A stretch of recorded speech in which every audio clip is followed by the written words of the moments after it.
Hi, welcome back to Focal Point, AFR Talk. Brian Fisher is my name. Your host. The program is Focal Point, the home of muscular Christianity on Conservative Talk Radio. Glad to have you on board. Glad to have you in the conversation.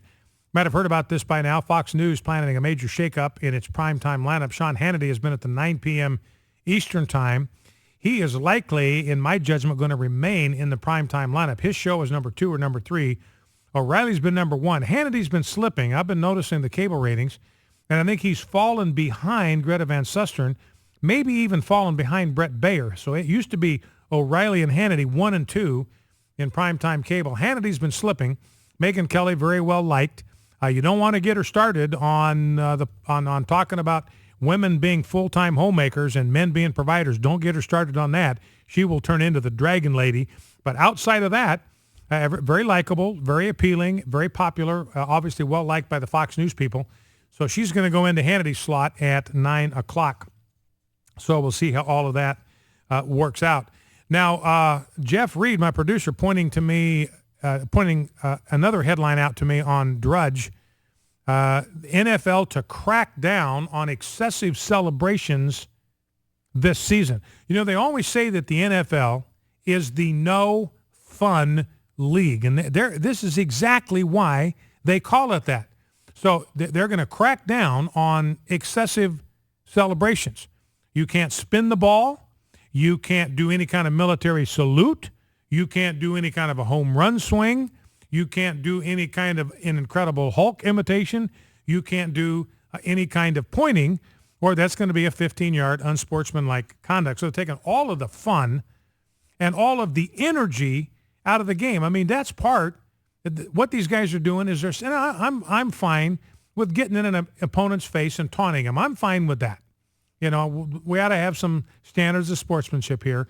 But if you want to have guys high-fiving in the end zone, you guys want to have doing where everybody jumps up and they bump each other, you want to have them doing the hula dance, the icky shuffle, all that stuff, I'm fine with that. They're just celebrating. They're having fun. Something good happened. They want to celebrate that.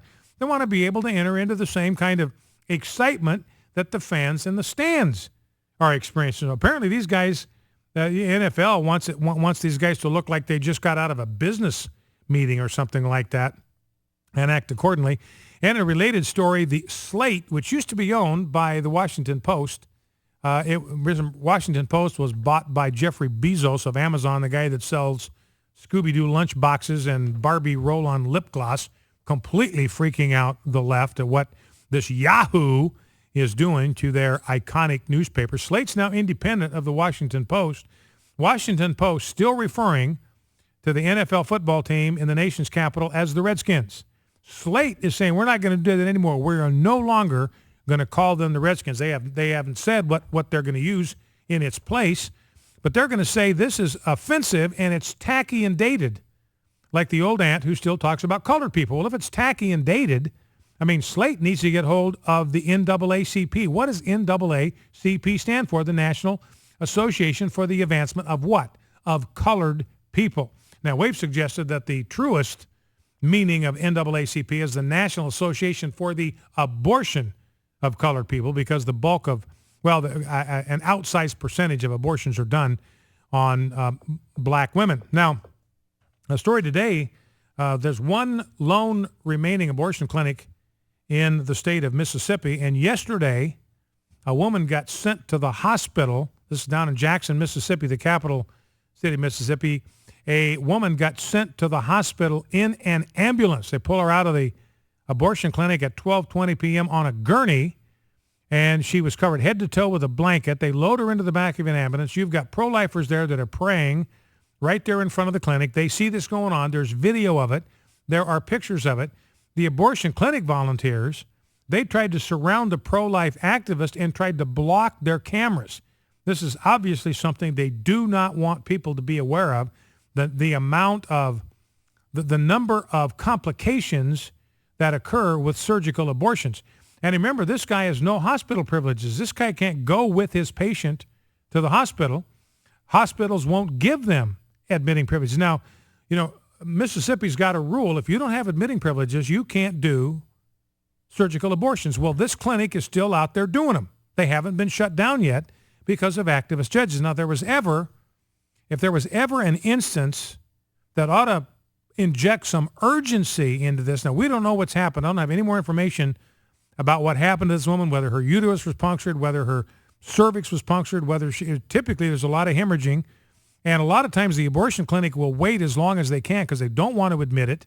They don't want to admit they've got a problem on their hands. They don't want to admit this is a botched abortion. They know that there are sidewalk counselors out there praying for babies that are being killed inside their abortion clinic. They don't want these pro-lifers to see them carting a woman out of the abortion clinic on a gurney, putting her in an ambulance and sending her to the hospital because they know that means something went disastrously wrong. So they will try to hold off as long as they can, and then finally it gets to the point where there's so much bleeding, they realize, look, we have got to get this woman to a hospital. She's going to die on us, and then that's really going to be bad. So it's only when things get very desperate. So a lot of times these women have been denied the kind of emergency health care they really need for some amount of time. Now, here's a doctor. He can't go with the patient because the hospital won't touch abortionists. I've told you this before. Doctors do abortions. They are scavengers in the medical industry. They have no credibility. They have no respect. They have zero honor in the medical community. They're bottom feeders as far as medical professionals are because, remember, their job is to help people. It's not to kill people. It's to heal. First of all, do no harm. That's the Hippocratic Oath. And abortionists, the first thing they're going to do is harm.